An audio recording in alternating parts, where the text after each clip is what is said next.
অনেক বেশি খেয়ে ফেলেছিলাম। প্রথমত সেই দিন প্রথম ছিল খাওয়া, কখনো তো খাইনি। তো আমার মাথাটা ঝিমঝিম করলো, তারপরে আমার মাতাল হয়ে থাকলাম। তো সেই সুযোগে আমার সাথে আমার বন্ধু বান্ধব যারা ছিল আমাকে এসে এখানে একটা রুমে নেয়। সেখানে আমার সাথে সবাই জোর পড়। আসসালামু আলাইকুম, আমার নাম রাশি, আমার বাসা কুড়িগ্রামে। দীর্ঘদিন আমি ঢাকায় থাকি, আমাদের ফ্যামিলির সবাই ঢাকায় থাকে। তো ঢাকা ইউনিভার্সিটিতে পড়াশোনা করি, সেখানে অনেক দিন থাকি।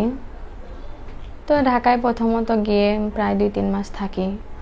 তারপর গ্রামে, আমি যখন গ্রামে ছিলাম তখন গ্রামে স্কুলে পড়াশোনা করছিলাম, এসএসসি পরীক্ষা গ্রামে দিয়েছিলাম। তো সবাই বলল, আমার বাবা চাকরি করতো, তিনি ট্রান্সফার হয়ে ঢাকায় যায়। তো সবাই বলল যে ঢাকা ইউনিভার্সিটিতে ভর্তি হতে, সেখানে নাকি পড়াশোনা ভালো হয়, সেখানে নাকি অনেক ছেলেমেয়েরা পড়াশোনা করে আর সবার মেধা নাকি ভালো হয়, সেখানে পড়াশোনা করলে নাকি ভালো রেজাল্ট করা যায়, ভবিষ্যতে ভালো পদে চাকরি করতে পারবো। তো অনেকেই আমাকে এই ধরনের উৎসাহ দেয়, এই ধরনের কথা বলে। তো আমার বাবা একটা কোম্পানিতে চাকরি করতো, তো সেখানে আমার বাবা ঢাকায় জব করার কারণে সেখানেই আমার বাবা ট্রান্সফার হয়। তো আমার ফ্যামিলিতে ভাই বোন আমরা সবাই ছিলাম। আমাদের ফ্যামিলিটা খুব একটা বড় ছিল না, আমার ছোট ভাই ছোট বোন ছিল, আমি সবার বড় ছিলাম। তো আমার মা আমাকে বলল যে আমরা তো সবাই ঢাকায় যাব, তোমার বাবার তো ট্রান্সফার হয়ে গেছে, তো তুমি যদি চাও এখান থেকে পড়াশোনা করতে পারো, আর যদি না চাও তাহলে আমাদের সাথে গিয়ে ঢাকায় পড়তে পারো। তো আমি ভাবলাম যে আমার ফ্যামিলি যখন সবাই ঢাকায় চলে যাবে, আমি এখানে থেকে কি করব, আমি গ্রামে থেকে কি করব। তো আমিও শহরে যাব। আর আমার ছোটোবেলা থেকে খুব ইচ্ছে ছিল যে শহরে পড়াশোনা করব, সেখানে খুব ভালো থাকতে পারবো, সেখানে অনেক স্টাইল করে মেয়েরা চলাফেরা করে, সুন্দর সুন্দর পোশাক পরে, সেখানে অনেক বন্ধু বান্ধবের সাথে দেখা হয়। শহরে গেলে শহরের অন্যান্য অনেক জিনিসগুলো দেখতে পারবো, অনেক পার্কে ঘুরতে পারবো। অনেক স্বপ্ন ছিল আমার যে আমি শহরে যাবই। শহরে থেকে যদি পড়াশোনা করি তাহলে তো বেশ ভালোই হয়, কারণ শহরের মেয়েগুলো যেভাবে চলাফেরা করে আমিও সেভাবে চলাফেরা করতে পারবো। অনেক ইচ্ছে ছিল, অনেক স্বপ্ন ছিল মনের ভিতরে। তো আমি সেগুলো ধীরে ধীরে স্বপ্নগুলো পূরণ করার জন্য, তো আমার ফ্যামিলি থেকে সবাই যখন ঢাকায় যায়, আমার পাড়া প্রতিবেশী আত্মীয় স্বজন সবাই বলল যে আমিও যাব সাথে, মানে আমাকে যেতে বলল, সেখান থেকে আমাকে পড়াশোনা করতে বলল। সেখানে পড়াশোনা করলে রেজাল্টটা ভালো হবে, আমিও অনেক ভালো থাকতে পারবো, আর যদি ভালো রেজাল্ট হয় তাহলে অনেক ভালো শিক্ষিত ছেলের সাথে আমার বিয়ে হবে। তো এই ধরনের কোনো কিছু চিন্তা ভাবনা করে আমি ঢাকাতে চলে যাই। সেখানে আমরা একটা ফ্ল্যাট নিই, ফ্ল্যাটে ভাড়া নিয়ে থাকি, সেখানে ফ্যামিলি নিয়ে থাকি। তো আমার বাবা সেখান থেকে জব করতো, আর সেখানে দীর্ঘদিন আমরা ছিলাম। তো 2-3 মাস, প্রায় 3 মাসের বেশি ছিলাম, মানে ঢাকায় গিয়ে 3 মাসের বেশি এমনিতেই ঘরের রুমে বসেছিলাম। তো তারপর ভাবলাম যে কলেজে ভর্তি হব। তো তারপরে আমি কলেজে ভর্তি হই, কলেজে ভর্তি হয়ে বেশ কিছুদিন পড়াশোনা করি। তো সেখানে আমার বন্ধু বান্ধবীদের সাথে সম্পর্ক হয়, কারণ সে কলেজে আমি খুব স্মার্ট হয়ে চলাফেরা করতাম, খুব স্মার্ট হয়ে কলেজে যাইতাম। তো একটা ছেলে আমাকে ভালোবাসার কথা বলছিল, তো আমি বলছিলাম যে আমার এসব ভালোবাসা ভালো লাগে না, আমার অনেক স্বপ্ন আছে পড়াশোনা করার, নিজেকে বড় করার। তো আমি কারোর সাথে সম্পর্ক করলাম না। তো আমার 4-5টা বন্ধু ছিল, তাদের সাথে আমার একটা ভালো সম্পর্ক হয়, তাদের সাথে আমি সব কিছু শেয়ার করি। তো তার একদিন আমাকে এক জায়গায় নিয়ে গেল, মদের বারে। সেখানে আমাকে বললো যে কোক খাওয়াবে। তো আমি কোক মনে করে মদ খাইছিলাম।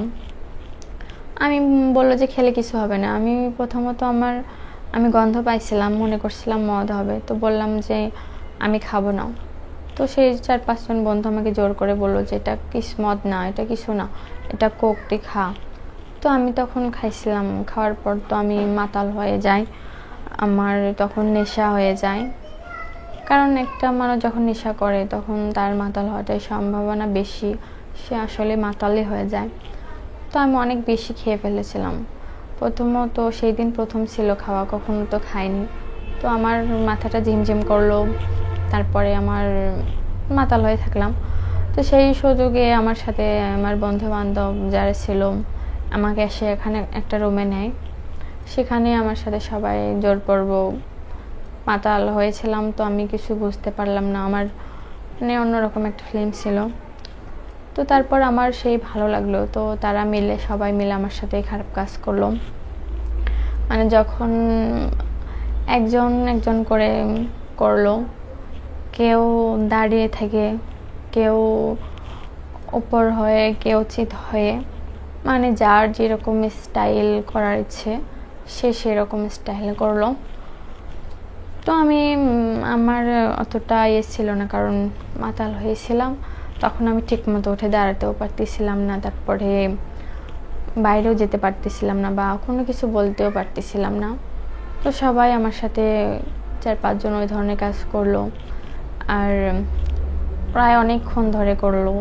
করতে করতে আমারই প্রায় মানে খুব বিরক্তিকর লাগছিল, শেষ পর্যায়ে আর নিতে পারতেছিলাম না। তো তারপরেও আমার যখন নেশাটা আরও কাজ করে, তখন আমার খুবই ভালো লাগলো।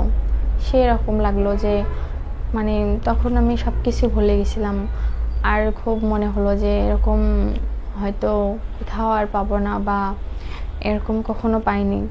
অনেকটাই ভালো লাগলো, কারণ ওদের সবারই খুব জিনিসগুলো অনেকটাই স্মার্ট ছিল, খুব স্ট্রং ছিল, আর সবাই অনেকক্ষণ বেশ দীর্ঘ সময় নিয়ে আমার সাথে এই ধরনের কাজ করতে পারলো।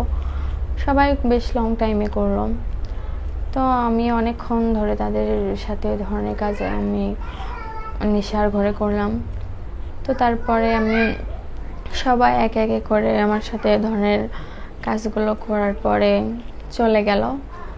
তো আমি তখন অনেক রাত হয়ে গেছিলো, প্রায় আমি তখন ঘুমিয়ে পড়ছিলাম।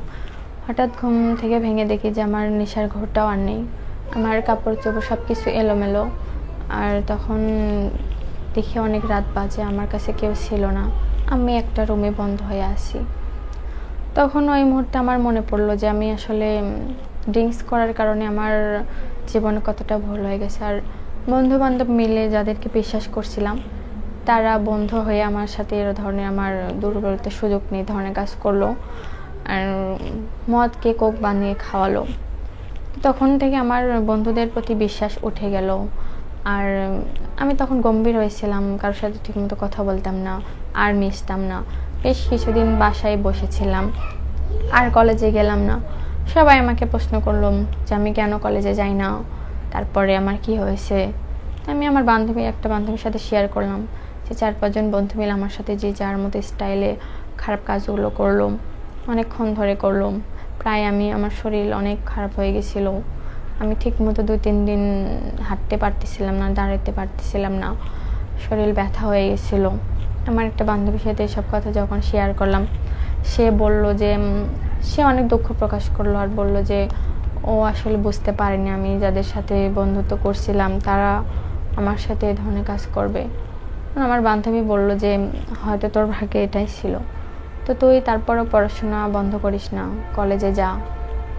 তো আমি অনেকদিন বাসায় ছিলাম, তো তারপরে আবার